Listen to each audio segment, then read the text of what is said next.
to Beyond the Ring, a podcast that covers all things in the stock show industry from the informative to the insane, starring Ryan Rash.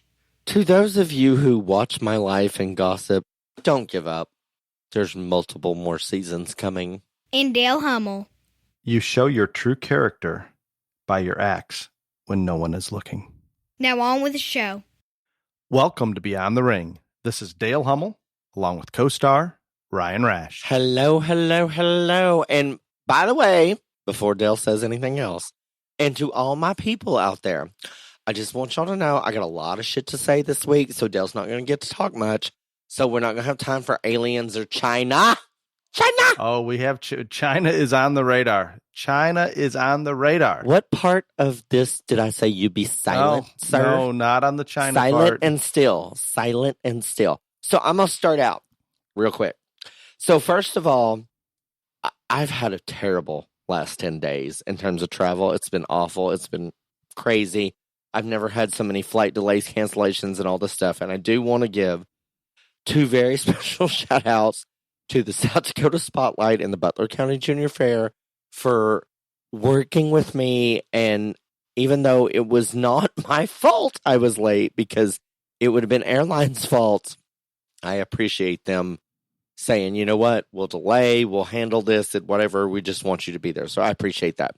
Now, that's all the good feelings I have for people. That's it. So next. I don't have a lot of rainbows and unicorns today. I have zero. That was my rainbow and unicorn nonsense for the whole, maybe for the rest of 2021. So that's it. Done. Next. And I know that what I'm about to say is probably going to offend the most important person in my life, Callie Ellis, but it has to be said. Y'all don't know Callie, but she is a huge Olympics fan. More than that, she is a huge Olympic gymnastics stalker, crazy person. Like, I mean, she is obsessed. She should be the most offended then. Oh, she's going to be. Not from you. Not by you, by what happened. No, she's going to be offended, and that's fine. But she's going to be angry, and she's going to get over it, and then we're going to love each other again, and everything's going to be fine, because we are each other's people. But I'm just going to say it, and some of y'all will get mad, and that's fine. This Simone Biles mental health withdrawal is bullshit. That's all. There is no other word for it. It is bullshit. And again, if this child had never competed at the Olympics, had not been in this sport for, I don't know, since she was born, it would be different.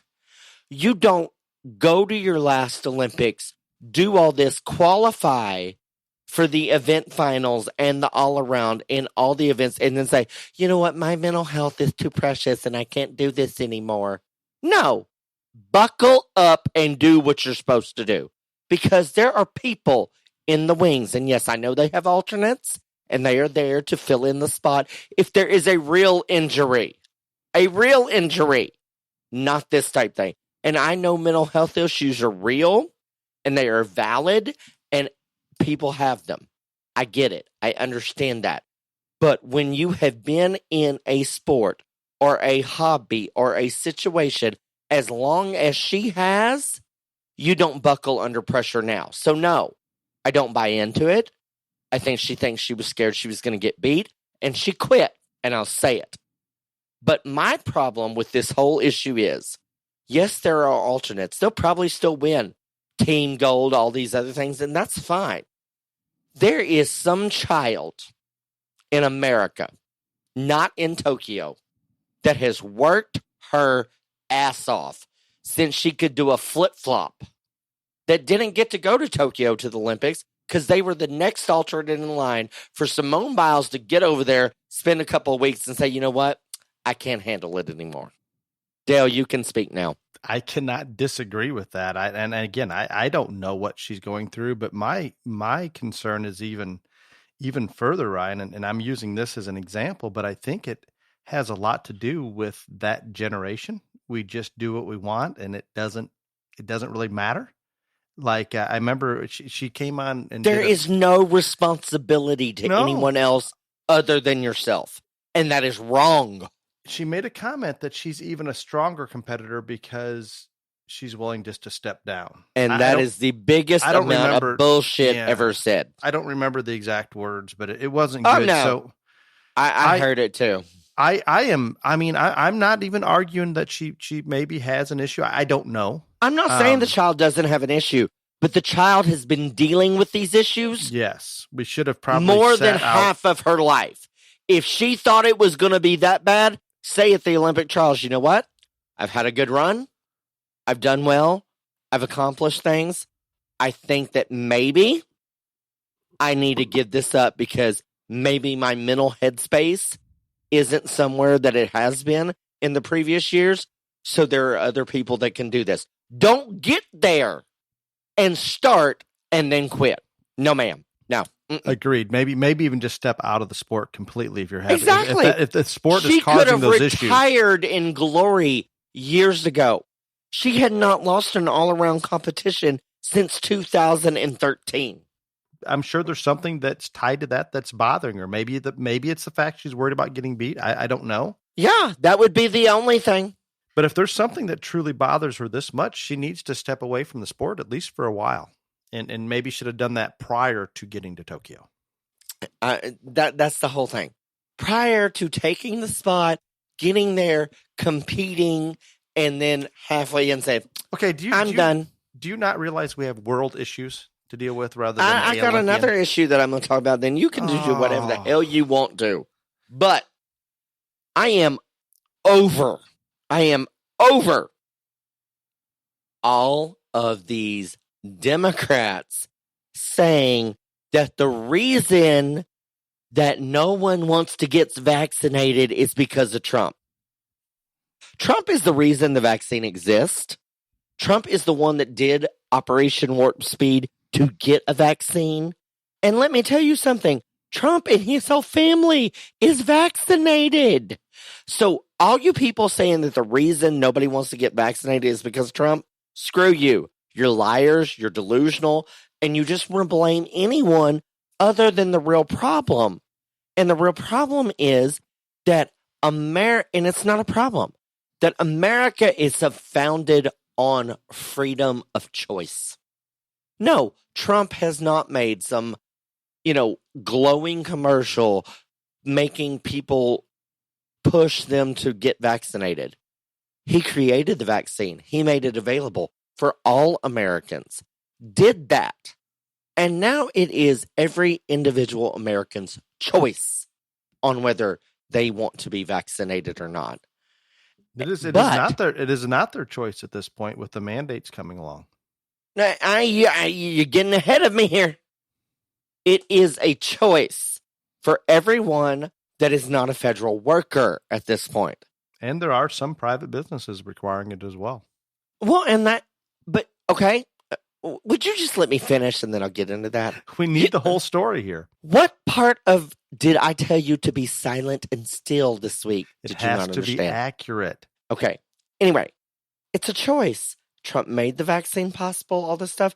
But the mainstream media and the Democrats blaming people not getting vaccinated on Trump is even more bullshit than Simone Biles. Yes, I will defend any company or business's right to say, if you're going to work here, you got to be vaccinated. That's their right. I also defend the fact that you can say, I don't want the vaccine. It's free choice. That is one of the hardcore principles that America is found on. What I think is completely and totally unconstitutional is Biden saying that all federal government workers must be vaccinated. That's against the Constitution. You can speak now, Dale. I would agree with it being against the Constitution, but it appears as though it's going to hold up. I hope I'm wrong. It won't hold up. It'll go to Supreme Court and it'll get voted down. I hope that's the case. There's going to be lawsuits from the federal side. There's going to be lawsuits from the private business side. Everybody's going to be suing everybody. And I don't even know if the courts will ever get through it all. It's going to be so massive. And while we're talking about this, obviously the Delta variant, I looked at a chart today that showed just before Los Angeles initiated their recommendation requirement, whatever they did with indoor mask wearing again. They said because of a huge bump in COVID positive tests. On the chart, you couldn't even see the bump. Is it going up now after that this was put in place? It is. But I think we're really getting carried away again. And I know Ryan has talked about it earlier. I think there's going to be a lot of people out there that just refuse.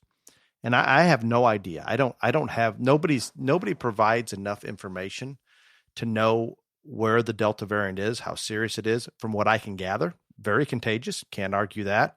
Probably less severe. Do you know anybody that has the Delta variant? I don't. And you know what else? When you take the PCR test, I don't believe wanted to put that out there. There's very few tests. When you take the COVID test, does it say, "Oop, Delta variant"? No, I'm not saying they can't. Just going to put that out there too. But they can test for it, but they're, to my knowledge, very few are being run. They're still running the standard old COVID test, and it just positive or negative. And again, we even can question how accurate that is. So it's, in my opinion, and again, I don't have all the information I would like to have to make a decision or form an opinion on it, but I have one. It is being blown up more from the Biden administration thinking that would be the way to get everybody vaccinated, because they've tried everything they can come up with, and everything they do pushes people further away. Right now, and Ryan and I have been open, we both are vaccinated.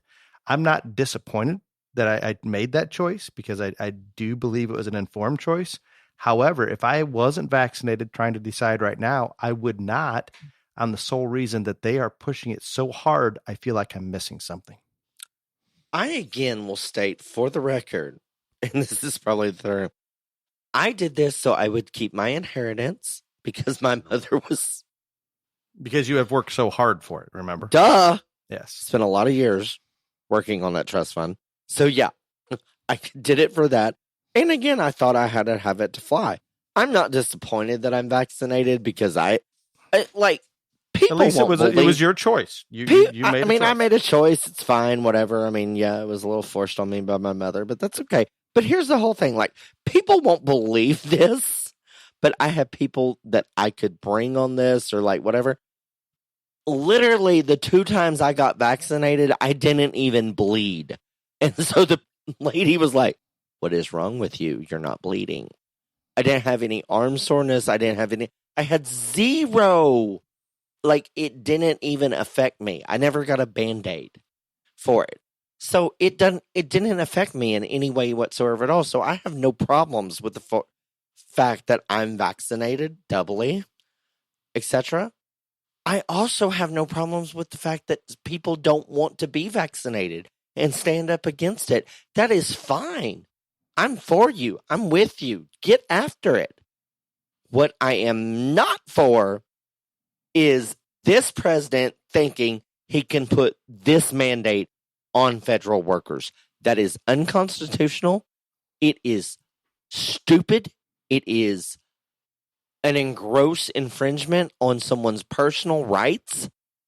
I can't even list. Guess what's going to follow this federal mandate? You know what's coming in every blue state. What? State mandate. They will follow in suit. For federal workers, yes. No, I think the state workers will be in that. I think there's going to be blue states. I mean, the state federal workers, yes, I get what you're saying. Yes. I think any state employee, even working on the state level, maybe I'm wrong. I hope I'm wrong. No, I hope you're wrong too. But I agree with you. That's where it's going. And again, I say that is unconstitutional at its core. It is, and I think it's going to go. My prediction right now, if we were to fast forward 30 days, I think you're going to be surprised with how many more things we deal with. And they're going to say it's a Delta variant, whether it's masks, mandates, pushing vaccines harder, all of these things combined, they're going to continue to push this, and they're going to take more and more control. And it's off the charts. But I just want to remind everybody that's listening, and I don't care if you're a Democrat, an independent, or Republican, let me remind you of one thing. Your vice president, Camel Toe Harris, said she would not trust nor take the Trump vaccine, and yet she did it. She took it in the arm, and now she is pushing it not only in every way can, but she wants people to go door to door. Yes. So the hypocrisy of the group in charge is at a level that I can't even imagine. And just like when the defund the police movement didn't work, they try to blame Republicans now. Now that nobody's vaccinated, they're trying to blame Trump again. It is and don't stop utter, there. complete, and total bullshit. And do not buy into it, America. Your president, Joe Biden, said something very similar to that. He did. He was not as forward as Camel Toe. Camel Toe called it the Trump vaccine and said that she would not take a vaccine that was created under the Trump administration. But yet she did. And now she's agreeing that people should go door to door to get them vaccinated. Joe's comments were he just didn't trust that Trump had anything to do with it. He wasn't comfortable with it because Trump had his hand in it. I agree, but not as forceful as Camel Toe's words. Speaking of defunding the police, you see the Seattle mayor came out now, the one that came out and said, well, this little, what was it? The takeover of how many city blocks was a summer of love is what she called it, is now in need of more police. She's begging for more police officers. Sorry about your bad luck. Yeah, that's not going to happen. Just amazing. You've got Beetlejuice in Chicago. Now they're establishing a citizens committee to dictate police department policy and protocol. How do you reckon that's going to go? I'm just going to tell you on all things Chicago, like, if there was a city that we could wipe off the face of the map with aliens, it would be that one. Yeah. And I would ask everyone in Chicago, like, I would give them plenty of time to leave if they didn't want to be wiped off the face of the map. But I'm going to tell you, I think there would be a lot of people that'd be like, oh, hell no, I'm staying here and staying my ground. And that's why I'm trying to befriend the aliens. The aliens need to go to Chicago first if they show up. Okay, did you hear it? And it came out, I think, yesterday. France, it's very, very well known now that they actually helped establish that Wuhan lab from 2004 through 2015. They thought they would help China build this lab, run the lab, do everything they can so they could combat the SARS virus and do research on it.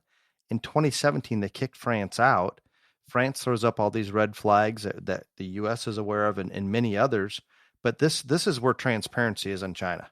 I mean, there's no question that they were doing things that weren't right back then. And look where it's progressed to, and yet we still have zero accountability. So when France is tossed out, red flags go up in 2017, all while Dr. Fauci via the NIH still chooses to send funding to the Wuhan lab. After France is kicked out, we know nothing about what's going on there. So I'm either totally confused or missing something because there's no logic in this, Ryan. I'm it's almost as though Fauci, Biden, Camel Toe, all of those are doing everything they can to prop up China and Russia and bring the U.S. down to their knees. And I don't understand it. You could not make this many bad decisions if it wasn't intentional. Well, again, I'm going to state this, and we've talked about this privately, but Biden makes no decisions. It's his people that make the decisions. He makes no decisions other than if he wants chocolate chip or chocolate swirl ice cream. That's his decision. But how could this many bad decisions be made? It's just not. It's not statistically possible. I agree with you. So what are we missing? What are we missing? I don't know. I don't have an answer. I could go into the deep conspiracy theories, but I really don't have an answer. No, I don't want to go there either. Let's not. I mean, Jesus the White House, Christ. but the White House has done everything physically possible to build up our adversaries. No question. I will tell, and I have said this multiple times, and I'm going to say it again. I think the Democrats thought that Biden was the electable person. They did not want him in charge. And I truly believe, because I firmly agree with you, Dale, that there is no way one administration can be wrong on every decision made for America. I think they want him thrown out for mental incompetency. And yes, that will mean that Camel Toe's the winner and the leader.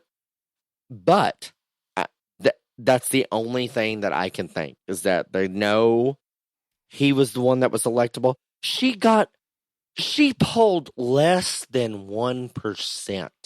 People. It was terrible. Terrible. So look at just use an example that is. I say they're going to throw him out on mental issues and put her in and appoint would they appoint a new vice president? I don't even want to think about it. I don't know, because it's going to just get worse with her. It's not going to get worse. It's just going to continue to be. You can't make it worse, but it won't get better. It won't. It will not get worse. And I'm not saying it'll get better, but she will be cared about being reelected. What about the hypocrisy on Biden allowing the Russian pipeline to go into Europe, and all of a sudden in Russia has more cash flow because of that now. They have a stranglehold on Europe. He's relying on oil. Hit a check. Okay? And what did he do the first day in office? Canceled the Keystone Pipeline. It just overwhelms me. But that Russia pipeline gives him money, so that's fine. And what's Russia and China doing? They're gearing up cyber warfare. They're gearing up biowarfare. They're gearing up conventional nuclear warfare. Hunter's beautiful paintings. Yes, somebody's buying Hunter's paintings, but we're not allowed to know who. Paintings. Not beautiful allowed paintings. To know. He eats the crayons after he gets done doing one each time. It's beautiful. While our adversaries are building up all these things to use against us, what are we doing? We're worrying about critical race theory and trying to divide our country a little bit more. Isn't that brilliant? I'm not going to go there on critical race theory. I've got too much. I got more than we can even possibly get through if we I took could an hour. spend 2 hours on critical race theory. It's bad. Bad. Like that's a whole topic for Beyond the Surface, is critical race theory. You haven't even talked about the southern border yet. Worse than it's ever been. I don't care about the southern border because you are a freak and you can go. So you people don't know. Dale sent me like 900 videos this year. Your civil duty to go with me to the southern border. I'm not going. I'm too pretty to die. No, you need to do it so you can speak from firsthand knowledge. Okay. The crisis at the border is the worst in history of our country, period. I agree. I've said this. I say this. I don't have to go down there to prove that, you moron. This is if you want to go down there and get killed and macheted and whatever, go with it. Fine. Liar. You know what? They're not going to go for you, sir. You're going to blend in. They're going to see this and they'll be like, yeah, we want her. That is possible. Exactly. That is possible. They're thinking, this one's got a trust fund. We're going to grab her and we're going to get some money. They're going to see my nails and my makeup and my hair and my clothes and be like, yeah, that one's got something we need. We're going to grab that one. So no, I'm not going. Can we both agree? You can FaceTime me, whatever, report on it. I think you should go since you're a freak about it. Also, maybe the aliens will beam you up. Somebody better be concerned about it. Everyone is concerned about it, Dale. But going down there and risking my life is not going to change the border crisis. I think that brings more attention to it, especially if you were kidnapped or put in harm's way. That would bring more attention. So can we both agree that this is nothing short of a massive resettlement of the U.S., as many people that are coming across right in front of our eyes? It's absolutely insane what's going down there. I mean, and nobody's jumping up and down and screaming about it. Nobody. I hear nobody talking about it. That's because the czar of the border crisis is Camel Toe. Yeah, she's doing a lot.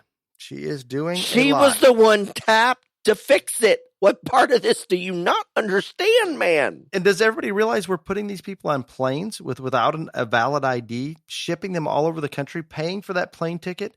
We're distributing them wherever Biden wants them to go. Hey, let me tell you, I'm spending my whole summer pretty much in Ohio. And all these border people are coming to your state. I know you don't know this, but I know this. They're coming. They're not staying in Texas. They're coming to Ohio. Why? I'm not real sure, but that is the number one hotspot for them to land. And there is polls and proof and facts on that. Is Ohio critical for the election on either party? Duh. It's the most critical.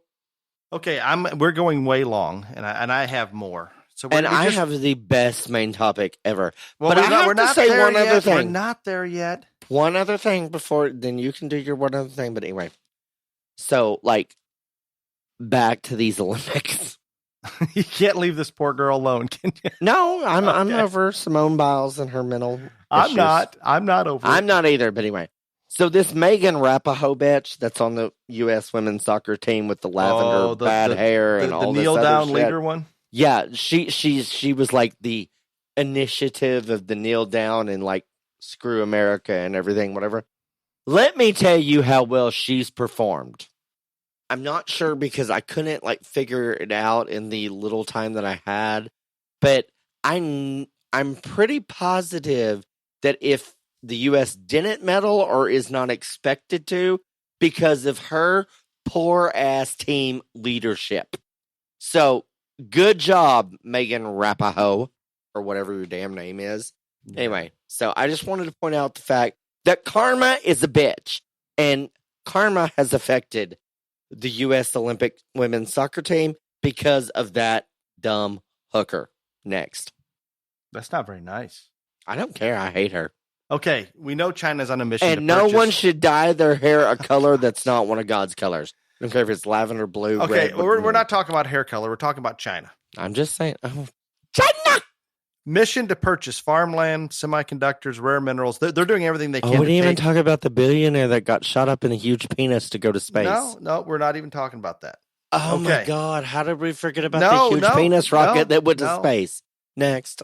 Doing everything possible to take over at every level, China is, period. And we know this. Okay, when our government is not thinking strategically or thinking at all, what should we do as an individual, Ryan? What should you do?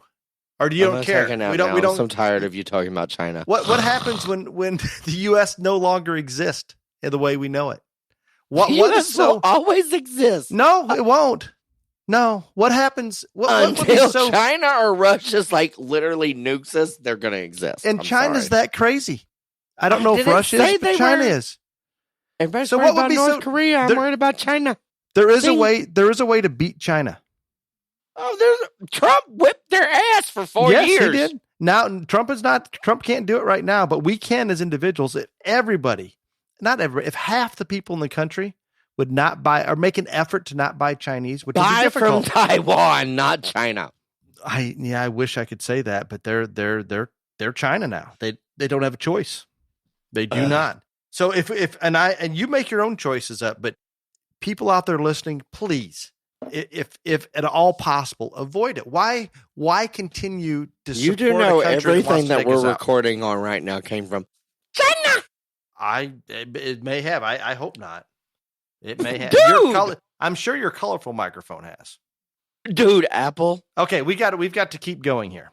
There are two companies that I want to recognize this week. Which two companies am I going to recognize that are the most anti-American? Dale is delusional. Next. Which two companies are the most anti-American for the week? Coca-Cola. They're in the top 5. Oh, they didn't win this week. They didn't win. Nike. Yes. Right. You got to get one more and you win. See, this is why I don't own tennis shoes right here. Nike. See, I don't or own a hat. I see they're sponsoring the Olympic team. Most of the Olympics. Maybe that Megan Rapinoe bitch with lavender hair. How about your good friends Ben and Jerry's? I don't eat Ben and Jerry's ice cream. I'm a Texan. I believe in Bluebell. We need to avoid Ben and Jerry's with as much veracity as we can. They are not good. No, very bad people. If you live in Texas, you don't even know what Ben and Jerry's is. That's good. You are a Bluebell person, and that's it. You get kicked out of the state, you get thrown across the border and have to swim back. Yeah, no. So Ben and Jerry's thing, I'm good. All the listeners out there, you choose, do whatever you want to support those companies or not, but just be aware of it. I hope if you go out and buy some Nike product or you go eat some Ben and Jerry's ice cream, just remember karma. Karma is coming. Karma is a bitch. Are you ready for the main topic? Yes, because it's my favorite. I made the topic and I love it. And I think favorite? This is going to be a great one. I don't know. It may be, it might not be my favorite, but I do really think this topic needs to be addressed. And I feel like I'm going to offend the most people that judge. So that makes me happy. We are 30 minutes in on current events, and I don't care. I'm fixing to offend a whole bunch of people that sort shows, and I like it. We should have just did a Beyond the Circus and been done. Deal. I have another hour's worth of current events. Okay, so the main topic is, since Dale's all Twitter-pating about China and Ben and Jerry's. I didn't even bring Russia up. Hardly. Oh, my God. Discrimination. Okay. Have you heard of that? Discrimination. Why do minor breeds get shit on in the Grand Drive? We're going to argue about this one. Oh, no, we're not going to argue. I'm right. But you go ahead. Which species would you like to start with? No, it's the same for all species. No, I don't think so. It is universal. It is bullshit. Disagree. It's universal bullshit. It may be in the show ring, but there's reasons that some of the minor breeds are more competitive in some of the species. Lies. You think that the minor breeds of pigs, maybe even sheep, I think they're more competitive than the minor breeds in cattle in the Grand Drive. But the reason that they're not universally competitive is the same. Which is? You want to know why? Yeah. Judges are pussies. No, I don't. I can't imagine that they. They're not. Yes. That's it. Okay, I'm gonna be very transparent here. I think in the pigs, that's the most transparent.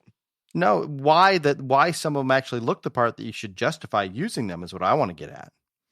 No, and the topic is discrimination. Why are they discriminated against? Why are they not used? I didn't like the that reason is judges are pussies. So we're done. That's it. We're done. No, I'm not done, but I'm going to explain why they are. But that is the reason. You're not arguing with me on that. I think some judges are. I think, and we're pretty much talking market animals, I assume, right? No, breeding animals, same way.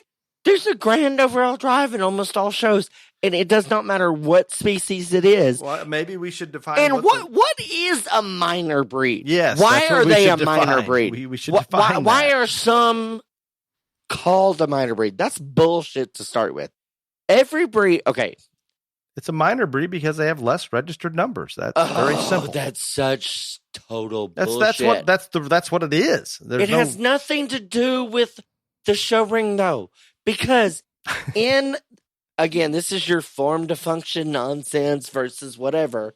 In the show ring, if your breed's represented, then normally you have to have a certain number and all this other stuff to have a breed represented. And yeah, there's always, it doesn't matter what species, whatever, there's going to be more crossbreds than anything else. And God love you people, whatever, that's great, grand, wonderful. But here's the whole thing. What determines that you're a minor breed? I think every breed is important. There are good ones and great ones in every shape, size, color, form, fashion. You got to be able to recognize that one has greatness in it, say it, announce it, use it, etc. And people can't do that, and that is wrong in essence. Maybe they're looking at them and thinking, well, you know what? A Tamworth or Hereford pig, really, it's not possible for them to look this good. Maybe they've been crossbred pretty hard and just have the right color. You're not there to classify. You are not, as a judge, you are not there to classify. No, and we don't even to sort what is in that arena. In the North, we don't even classify. That's a whole nother topic. Don't even get me going on that. We just need a paper. We don't even need to classify. Doesn't matter if it's a paper or a classified, whatever. You are paid to sort what comes in there. And yeah, there's been a lot of times where I was like, you know what? That may not be an Angus steer, but guess what? He's out here, and that's a good sumbitch. So. No, I think as a judge that's the position you're in. But it just is that simple. I have a problem with people calling things minor breeds because, all right, so Dale, you talked about registration numbers. I'm assuming that's all where right. It'd be minor breeds was a term since I can remember. All right. Right. And I think it was you had the individual swine, and we'll just use swine as an example. You had the Hampshires, the Durocs, the Yorks were all independents. Then I believe the Yorks and the Durocs and the Hampshires all came into one office. But when that happened, the rest were considered minor breeds. And I'm not saying it's right or wrong. It's simply a matter of registration numbers is how it happened. I'm trying to go with your theory on minor breeds. So I'm going to use cattle for an example here for a moment. You see, I don't associate it with cattle like I do pigs. Then you clearly are not in touch with the world. I'm just saying that when I use the term minor breeds, that's usually referred to the swine breeds. No, cattle. I'm not saying where, they don't exist in the others. I'm just not. No, cattle is where there is the most discrimination amongst breeds. Like, I'm not joking. Maybe because there's less crossbreeding and the minor breeds aren't able to compete because of that. No, there is more discrimination in cattle shows on minor breeds than there ever is in any other. And yeah, pigs would be second. But yeah, no. You see, I see less discrimination in pigs now than I have in my lifetime on the minor breeds. That's because people are wising up in life and everything's getting better. I think it's kind of like this critical race theory. It really isn't there. So maybe we're talking about something that doesn't exist. I'm going to beat my head with the microphone if you don't shut up. And go ahead. Talk. Just continue. So, minor breeds. So I don't even know what minor breeds you're talking about in cattle. Because you won't let me talk. Give me those breeds, then I can form an opinion. So, if you live outside of the Texas, Oklahoma, Louisiana, Arkansas, whatever, Mississippi, southern states, you consider Brahman, Brangus, Santa Gertrudis, Beefmaster, all these other things, minor breeds. I do not. They don't even exist here, so they're not even a minor breed. Oh, so they don't exist in your world. Nice job, Jim. No, they don't exist in the northern shows. It doesn't matter. They're still considered a minor breed. Okay. Worldwide. I don't care what you think. South America would consider them the main breed. Oh, my God. Maybe even Mexico. Central America. I thought this was a great topic, and now I'm literally going to come through the laptop and strangle you. Go ahead. Finish. While they're considered a minor breed in Texas, we'll just go with Texas, Dale. You're not from Texas, I am. The American breeds, Brahman, Brangus, Gert, Simbra, Beefmaster, whatever. Some of my favorite breeds, by the way. They're considered a minor breed in our state, and yet they may have the most numbers. Brahmins have huge registration. Very good Gerts point. have huge registration. Why did you classify them as a minor breed? I didn't. Somebody is the did. Stigma, the stereotype, all of these things. That is how that is. And it's just because for years and years and years, it doesn't matter what you're supposed to do if you judge a show. In the cattle, you use the AOB, the crossbred, the whatever. Then you might use the Charlet, or you use exotic continental type breeds to win.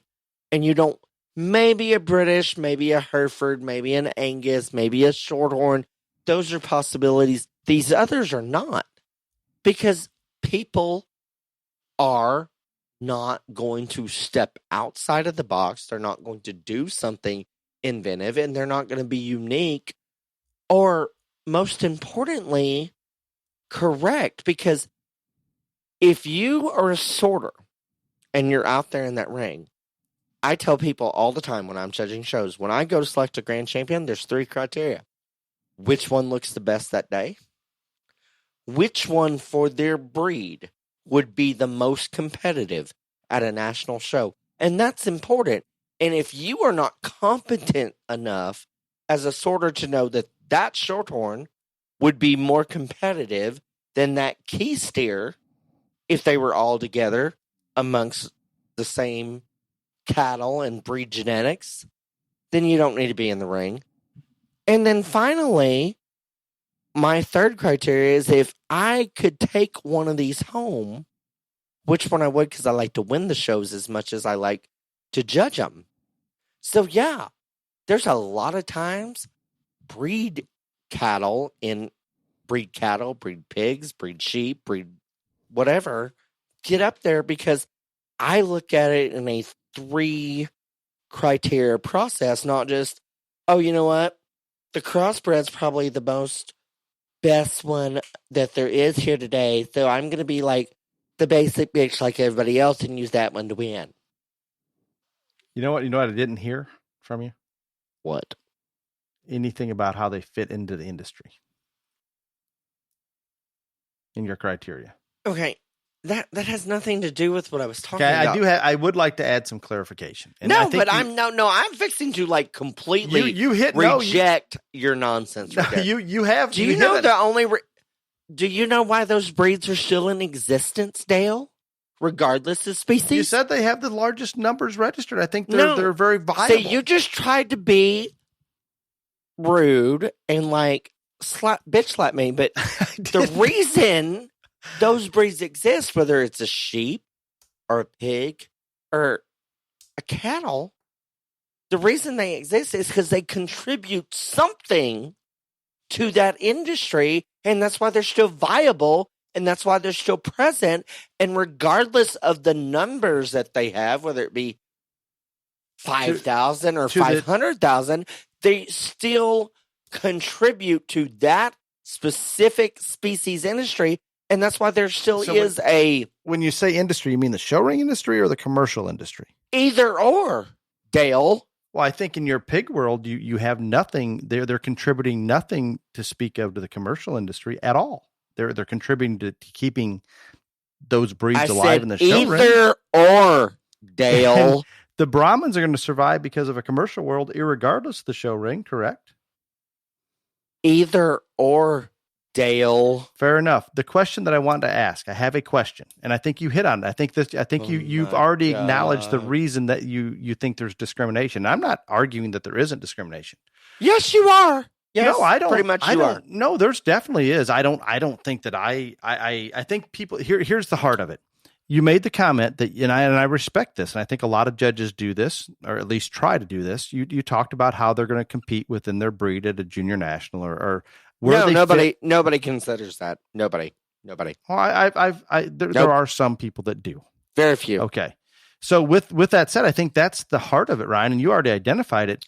Some people are going to go out there with a different philosophy, and they're going to say, okay, which one fits my ideal the best? And they're not. You're right. They're not considering where does that one fit within the industry. But I think that's a philosophical difference in the judges. I don't know that they're wrong for doing that. It's just they're taking a completely different approach. Which one comes closest to fitting their ideal? And that's why we see the more popular breeds winning, because they usually do. However, I'm not saying that's right. I'm just trying to bring out here's what I think. And I'm not saying that's wrong. And I'm not saying that your logic is not wrong. But the topic of this podcast is why are minor breeds discriminated against in grand drives? And you just completely validated my point. The majority of people that are judging only pick what they consider to be the animal that is the best that day, that fits their whatever criteria. They don't look at the other aspects of it in terms of where would this one rank in terms of their breed? Where would this one, would this Angus be more competitive and win me more banners as an Angus than that Chiania? Would this Suffolk or natural win more natural shows than that crossbred lamb? Would that Burke win the Burks every time? This crossbred, maybe today, maybe not next week.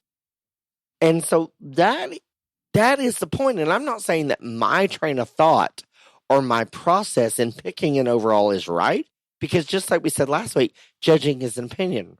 Doesn't mean it's right, doesn't mean it's wrong. That day it's official. But that is why minor breeds are discriminated against, is because there are not as many people that look at it in a different way. They look at it as we're going to pick the very best animal today for what I prioritize, whatever. And it's easier to do that in a crossbred because they can literally use all the genetics allowed to them. You didn't think about that, did you, big boy? Let's be transparent. We have that happening in the sheep and the pigs as well, even though they're classified as a breed. Jeez. But yes, you're very accurate. There's more people. I assume more people are doing it the opposite of what you are, and just picking what they consider to be the closest to their ideal. But you know what I'm unaware of, Ryan, and I really don't know the answer to this. I don't think there's a right and a wrong, but I'm curious what most stock show enthusiasts, where they stand. Is it 50% like them this way? I don't know where the average person in the stock show which side they would be on. I bet I don't know either. There's not a poll I think there's for more that, judges. but I think there's more judges on this, like you said, on the side of using the crosses and that most ideal. But I don't know if that's the norm for the industry, that everybody involved in the industry. And again, I'm not going to tell you that there's a thing as a purebred left in this world. I'm not delusional or whatever, but here's my thing. If that's what we're solely going on and like, this is that and that is that and whatever. If it's a numbers game or an importance game, all of these breeds have made it at various different levels of competition and levels of shows, and they've been recognized as a breed. So if you make it as a breed and you make it to the Grand Drive, and I'm telling you, in Texas, in very few pig breeds are much smaller than the others. Very few sheep breeds are much smaller than the others. In the steer deal, yeah, there's a little difference, but the reason there's more difference in the numbers in the steer deal in Texas is because of the classification process. Lots more get kicked out in the Americans and in the Britishes than they do in the exotics. So that plays a big factor. But if you're recognized as a breed at a show, when you make it to the Grand Drive, your chance should be just as great as everyone else's. And I'm telling you, I will go on the record and say for 75% of the shows that happen in this country, regardless of sorter, that is not correct. I would like to pose a question, a very sincere one. If we're going to be realistic, and I'm going to take the cattle and goats. Everything's pretty much a crossbred. Goats, there's not a breed. There isn't. It's just goats. It's just goats, and I want to take the cattle out of it as well, for various reasons. But if we look at the sheep and the hogs, and maybe sheep even more than hogs, but I think we can put both of them in there. Think about how big the Southdowns have gotten in the past 15 years and where they were. And that's a minor breed. Yes. Well, now it's one of the largest breeds. Nope, so I don't know if you call that's a minor breed. Yes, minor breed. I don't define it as a minor breed. Well, then you don't listen to the rest of the people in your industry because they have the largest numbers at the show. So how is it a minor breed? I don't believe you're. Okay. Why are you trying to argue with me? I would like to. I have a question for you. A sincere then question. Ask the damn question, Dale. Okay, you've made it very clear. You're going to take into consideration which one's going to do the best within their breed, and I have to say that I've probably done that many times as well. I mean, some of those hits you just know these are the ones that they're going to win that division every time they go out. Period. Yeah. Okay. If we're reflecting back on how well they're going to do within their breed. Yet you and I are smart enough to know in the pig and the sheep world for sure that animal is not truly the breed it represents. That it's been crossbred to get to there. So why shouldn't it have to be better than the crossbred if it's a crossbred itself? Okay, so that is a very fine line that I think that you have to dance as a sorter, and I do that. And like literally, I am very conscientious and very, I guess, aware that, like, for instance, if a Burke comes out in that deal, and I've used Burks a lot in the top 5 and whatever and all this other stuff, and I know what Burke characteristics and all that stuff are, and like, if that's just a crossbred showing as a Burke at a jackpot show, that's not going to work. Then it better be better than the crossbred if it's going to beat the crossbred. Right. But also, this goes back to my thing. If you're going to sort that show, then you better be conscientious, aware, knowledgeable of breed characteristics of every breed that might come out before you, regardless of species at that show. And you are not there to classify. But granted, if a patron pig comes out in the Burke deal and has to win the Burks because it's a patron pig that looks like a Burke, that's fine. Probably don't need to use that one grand or reserve overall. Very valid point. Does that help you? It does, and I'm gonna throw myself under the bus. I can remember going to judge breeding sheep shows, a state fair that I can think of, and I have to stop and think, damn, is this a Dorset or is this a Columbia coming in? Obviously, if they're washed, they're probably Dorsets or not. But I can walk through the barns, and there's so in the sheep world, there's whether it's a Shrop or an Oxford or a Hampshire, I can't definitively say this one's that and vice versa. So I think that fine line is very, very blurry when it comes to those breed champions, and can we grab a hold of them and use them? I think you summed it up. You're making that judgment call, and I think that's your. But I don't think it's a judgment call. I really don't, because I think that if you're a knowledgeable, capable, in-tune sorter, then because a lot of these jackpot shows, it's classify your own, whether it's pigs or sheep or whatever. I think you realize that, yeah, maybe that one's showing as a York today, or as a Chester, but that's a York. Whatever. Yes. I mean, there are situations where you know that one probably at a national show or at a state fair, whatever, would not be in that breed. And still, you are supposed to judge what is set forth from you in that ring that day, but you don't have to give that one special attention or special recognition in the overall drive. So I don't think it's hard. I don't think it's complicated. Well, if you know the breed characteristics to some extent, then you know we're the ones that are trying to be shady and not. Well, I feel comfortable with the breed characteristics in most breeds, but I can assure you that if I think about, and I'm just using these randomly, if I think about what a Southdown should look like and what you could do by breeding purebred Southdowns over and over to try to get them bigger over time, what we have in the ring is not. It's not a Southdown, period, in my mind. It just isn't. If I go into the Herefords or the Tamworths on the pig side, I remember what a Hereford and Tamworth used to look like before they crossed them up.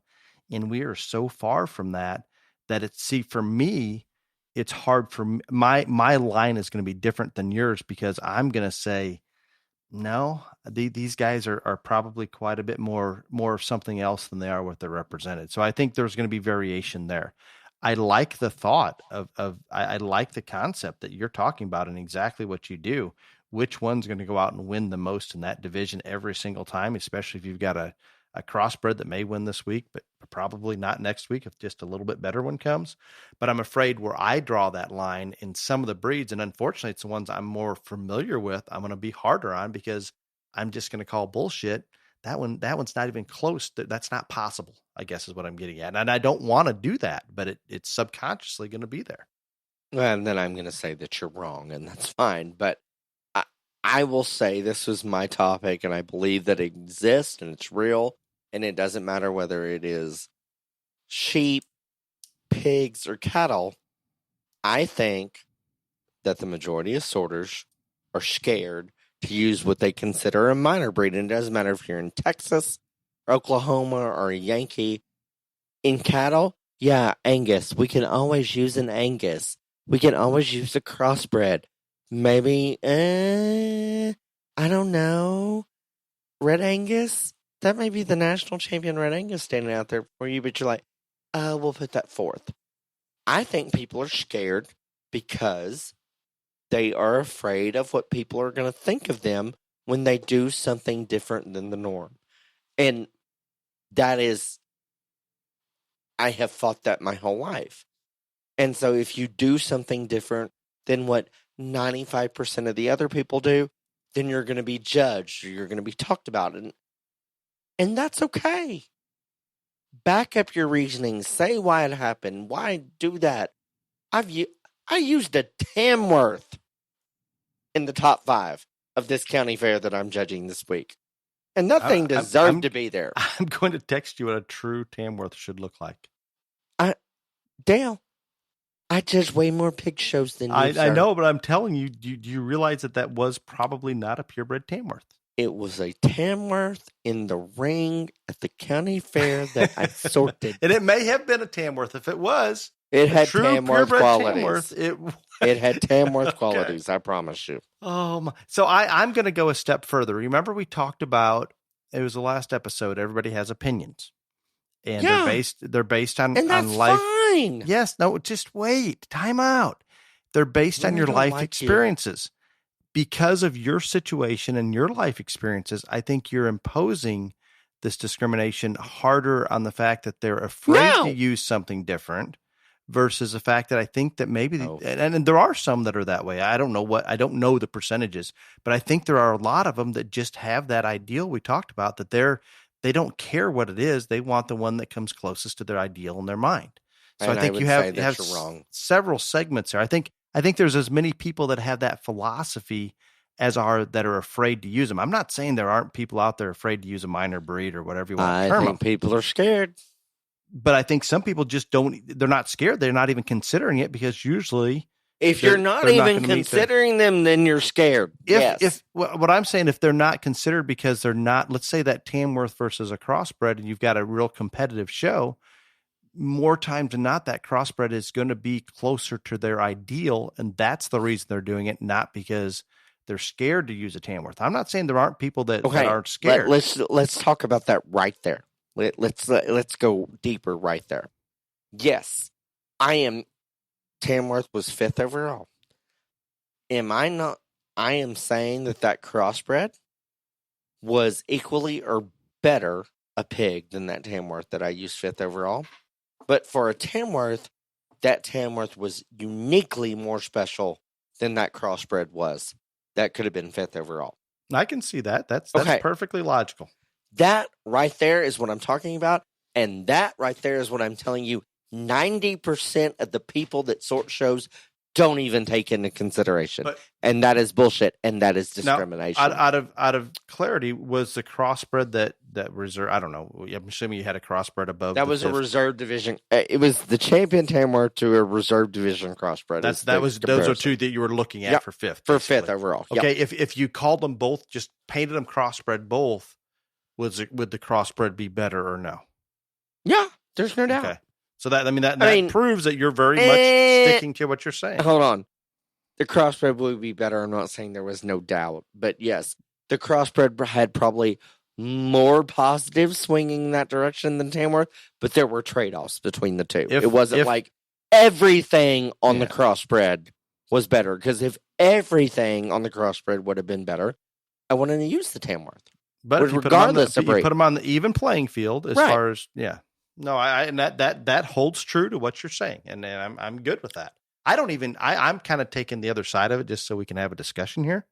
You just like being a bitch. No, if we both just and you only raise goats and Voodoo Angus, so none of it matters. It isn't even. There is no breeds in goats and Voodoo Angus. Well, I don't even think they register yours anymore. You're getting kicked out of the Angus Association. Yours are from like a foreign country, somewhere south of here. Like literally, you have the least American Angus in the history of the world. Yeah, but if you go back a few generations, they're pretty much American. Maybe a little Scottish. Maybe the Argentine will tell you they're all Argentine, but you just got to dig a little deeper. Okay, whatever. So I'm not against anything you're saying, and I'm probably as open to grabbing one of those minor breeds that hits me really hard as well. And I would. When did you do that last, sir? When? Exactly. You give me no reference. I mean, what pigs do you? I used a Tamworth yesterday. Yeah, see, I don't even know what to consider minor breeds anymore, because I think everybody's definition of them is different. What pigs do you consider non-minor? Did you hear that? Yes. What that pigs is are me biting the microphone against my head? Tell me the non-minor breed pigs. I don't know. I'm going to say Hamp, Duroc, and York and crossbred. Or do you don't know? Yeah, those are the major breeds. Everything else is a minor breed. Yeah. And what about in the Berg, Spot, Poland, Tamworth? Guess what? I guess we're going to disagree on the sheep, because I've only got one breed I don't consider a minor breed. Oh, sweet. If we're talking market animals, I apologize. I want to clarify that. Yeah. Okay. Go ahead. Hampshires and crossbreds. Those are the two that are going to win most of the time. And I consider in a market show, most of the others would be classified, I guess, or termed, or whatever you want to say, more of a minor breed. But if I say here's a breeding show, and they just had the junior show there in Springfield a couple of weeks ago, and the Southdown numbers, I think, dwarfed everything else. So they're obviously not minor in the breeding side. So I'm going to put you on the spot here, and that's fine. And you're not going to answer, and that's fine. Oh, gosh. But I will do my best to answer. No, you're not, because it's going to make you uncomfortable, and that's the point of this. So we were sitting there live at the Oklahoma Youth Expo, and we saw what I feel like is still one of the greatest set of breed champion sheep I've ever seen assembled at one junior show ever. And yet we both firmly agreed the white-faced cross should have won. It appeared now I'm a long ways away from, but from where we were at, that appeared to be the most unique. You said on the podcast. From where I'm at, no question. That was the most unique one, in my opinion. And I think the man that judged is incredibly hot and intelligent and talented.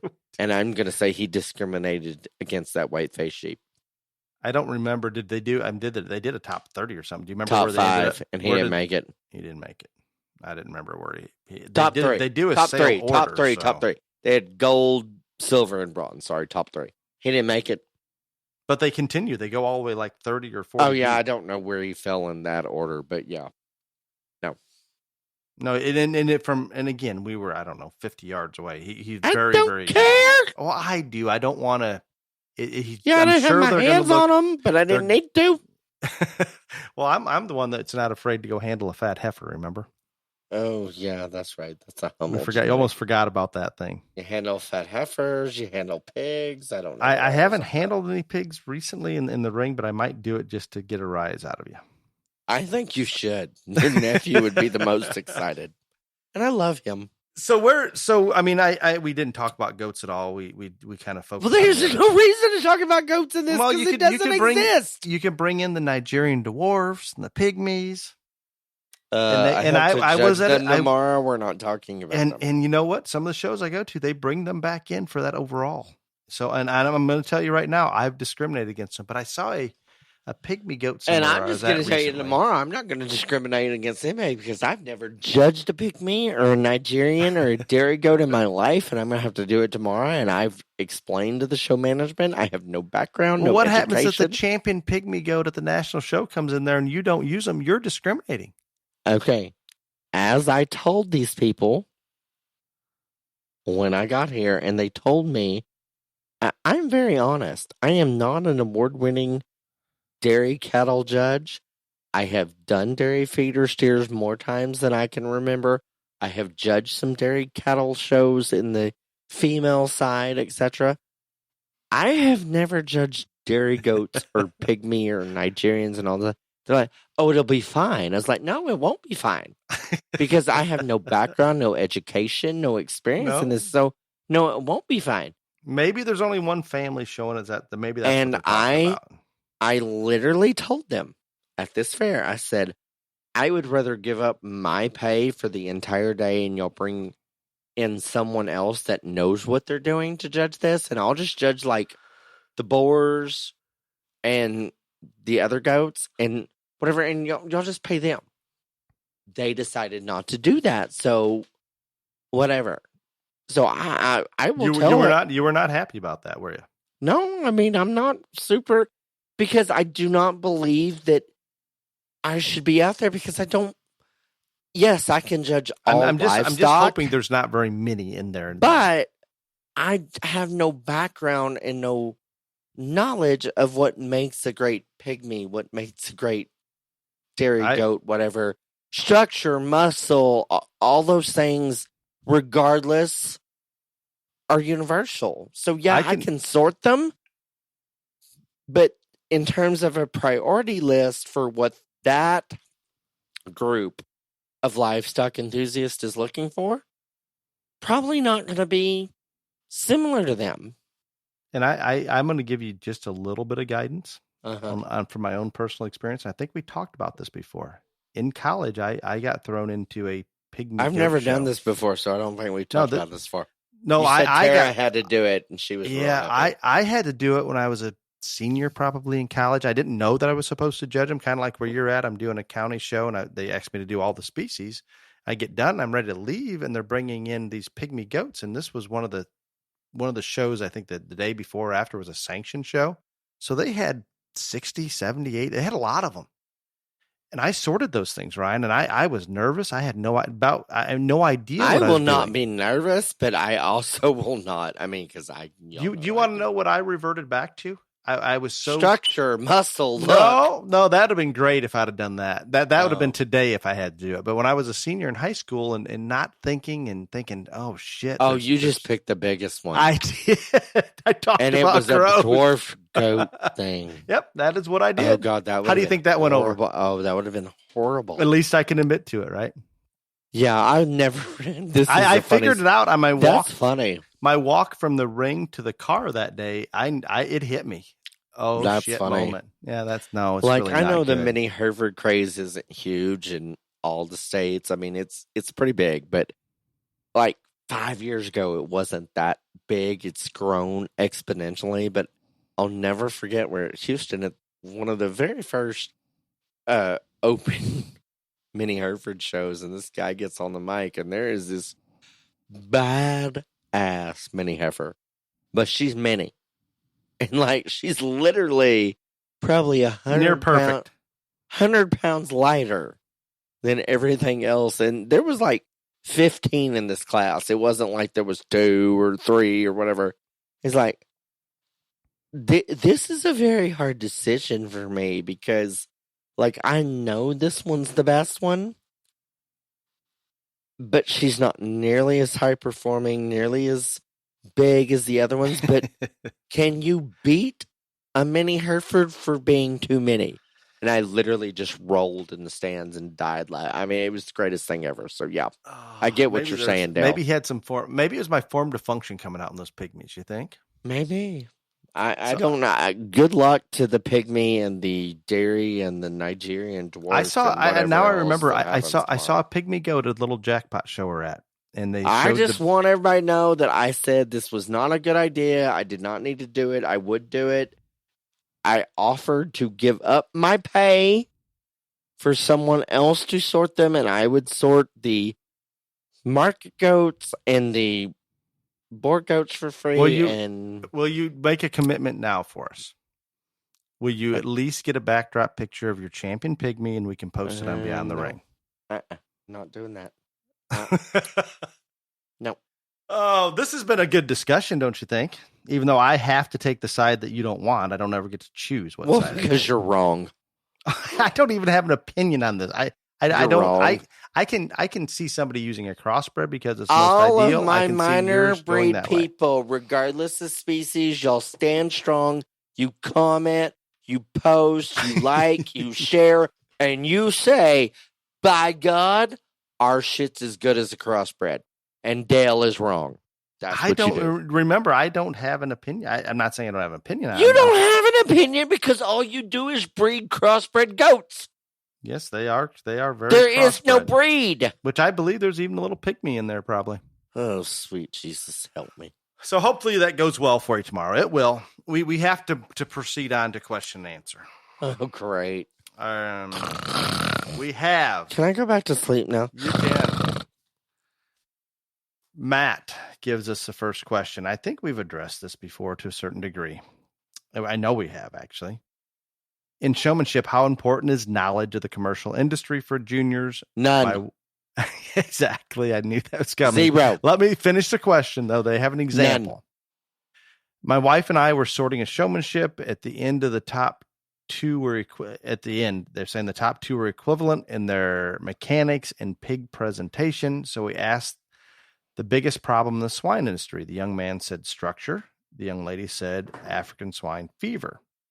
Structure would have been the correct answer, but there was no reason to ask a question. But next. So they went with the young lady because you were wrong.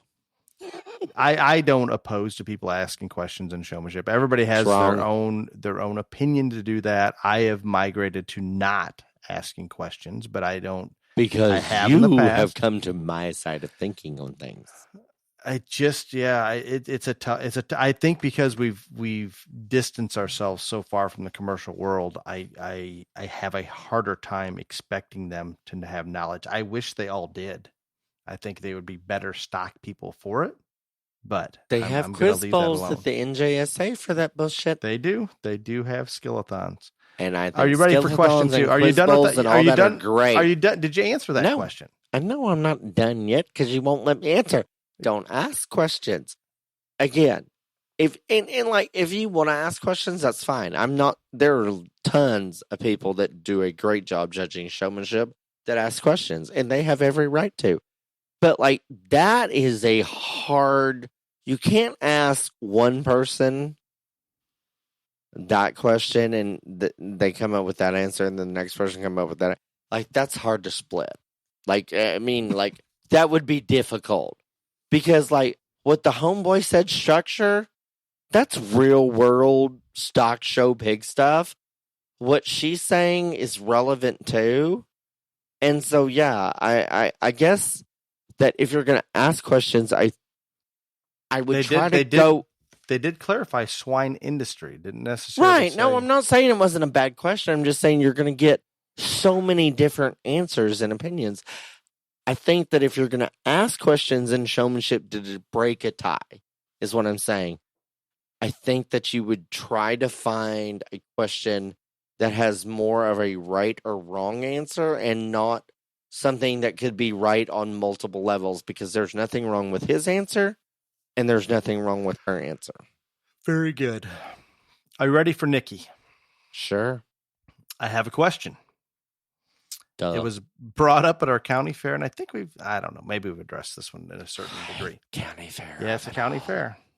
I think this county fair stuff's popular, though. I know. It was brought up at our county fair. Other podcast copied us next. It was brought up at our county fair. Not that they've ever done a Would topic you let before, me finish but they this? did. Would you? Just Are saying. you done? Imitation is not the finest form of flattery when you're not creative. Next. Are you done? Sure. It was brought up at our county fair that 4-H kids are not able to have a professional fitter for their steer projects. Bullshit. My question is, what is a professional fitter, if there is such a thing? And if more kids are buying their animals from breeders, etc., and those individuals come to help the child on show day, are those children in trouble? I feel this is an impossible rule to enforce and just causes needless drama. Thank you. It is an impossible rule to enforce. It doesn't cause needless drama, and it needs to be thrown out of every show in America. And let me tell you why. What about the show you're at right now? It does not matter. Every show in America. Do you know if it exists there? No, I don't think it exists there. Okay. At this show. But it doesn't matter. Every show in America, this rule should be taken out. And let me tell you why. Can I explain to the world why? You sure? No one who is a used car salesman wakes up one day and says, you know what? I'm going to go sell show cattle, show sheep, show pigs, show goats. No, that doesn't happen. So the people that do this, that are the professional fitters, those people grew up in this industry. They loved it. They wanted to make their livelihood and their well-being out of helping, selling, doing all this stuff to other kids. There is nothing wrong with that. And if you're the mindset that there is something wrong with the fact that somebody that grew up in this industry and decided to try to make a living out of it by selling to other juniors and helping them advance their dreams and goals and all this other stuff, if you think that's wrong, you need to exit stage left. This bothers me so much on every level. Haven't we hit on this one of the others? I don't think we ever have. I don't think we ever have. I'm curious. There is no used car salesman, wonton fu man. You don't just come into this industry. You're a product of it. You were raised in it. You know what it did for you, and you want to do that for other people. And there is no reason why you shouldn't be able to make a buck at doing it. And there is no reason why you shouldn't be able to help that kid or that family from the time you sell them that animal all the way to whatever show they're going to the backdrop. And so I will always say that this professional fitter rule bullshit is wrong on every single level because it goes against everything this program is about. This program is about people keeping kids involved in a program that helped them. That's why they're still involved. They want those kids to benefit like they did. And yet you are trying to block them from advancing those kids' hopes and dreams. Bullshit. Next. Part of that question was she was wanting even a qualification for professional fitter, and I bet each show is even a little bit different with that. For example, Ryan, if I were to go to a county I'm a fair, professional fitter. I cannot fit. You are too. No, I'm not very good at it. Doesn't matter. You're a professional. That's what I'm asking. I'm terrible at fitting a goat. I just don't. I don't do it. I pay people to fit my animals. Have since I was 10 years old. Yeah, you and I am still a professional fitter. Even though you and I are far from professional at it. Oh, I can hold my own with a can of glue, but and paint and whatever. I'm not near the best, and that's why I pay people to do it. Yeah. But there were times when I grew up as a kid, I never lost a fitting contest. Or there was a year at the state fair where we all had to fit our own stock. I can do it. It's not that I can't do it. There are people way more skilled than me that why would I not pay them to do it? But it doesn't matter if you're not an ag teacher, a county agent, a kid, or a parent, you're pretty much a professional fitter. And that's bullshit. I think definitely in the Texas shows it's classified that way. Here, that's pretty much everywhere. Yeah, these county shows, everyone's got a different view. They take a different angle. Or they don't have a rule about professional fitters, though. Okay, you ready, Kimberly? Is there anything a person or a group of people can do if a county fair board is working very hard to run off the best 4-H agent we have ever had?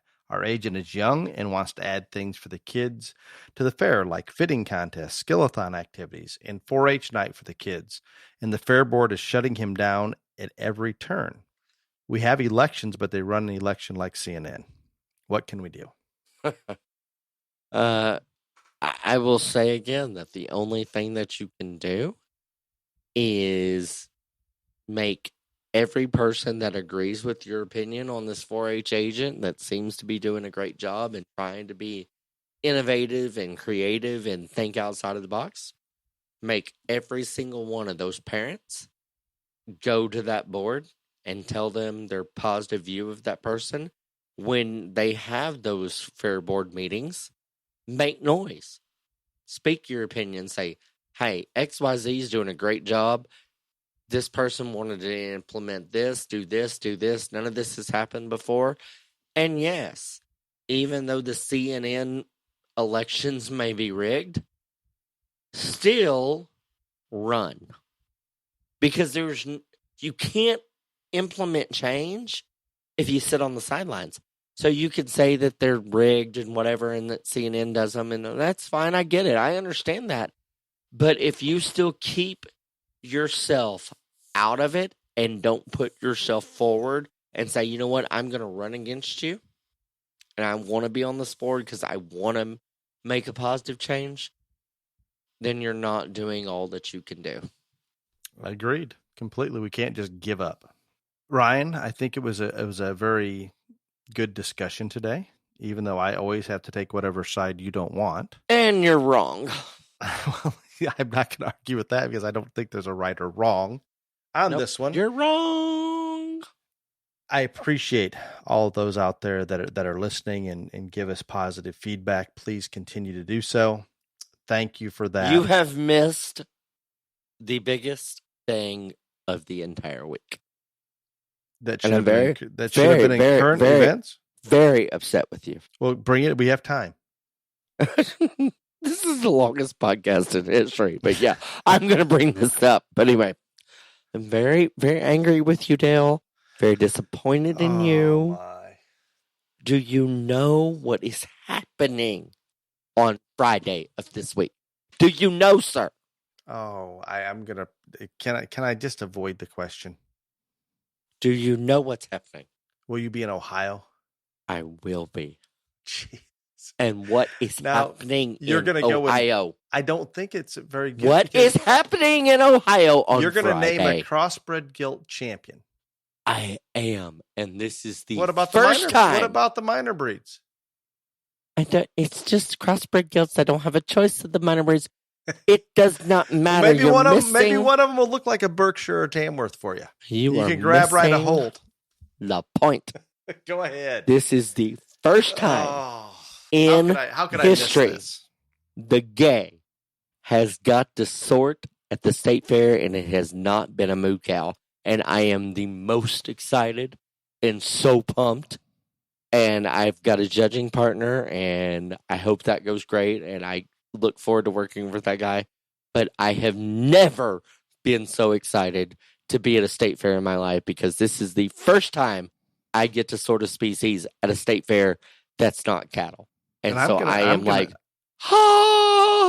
I'm going to go out on a limb and say the Ohio State Fair Crossbred Gilt Show is in the top one or two in the country. Woofy. Is my guess. I'm just guessing. I don't know that. Yeah. But it's going to be good. And my shirt, oh my God. Was it one of those $99? Oh, no, Dale, you would not. Oh, no, yeah, 99. No.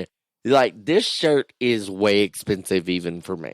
I don't understand that. Like Daddy James would be the most offended, and my mother would have been like, I don't know if I would have spent that much on a shirt. you should take more guidance from Daddy James. No, because you and Daddy James are similar. But I am the most excited about finally getting to judge something at a state fair that is not a cattle show. Not that I don't love judging cattle shows at state fair, but I am the most excited. Until next week, be safe. Y'all come back now, you hear?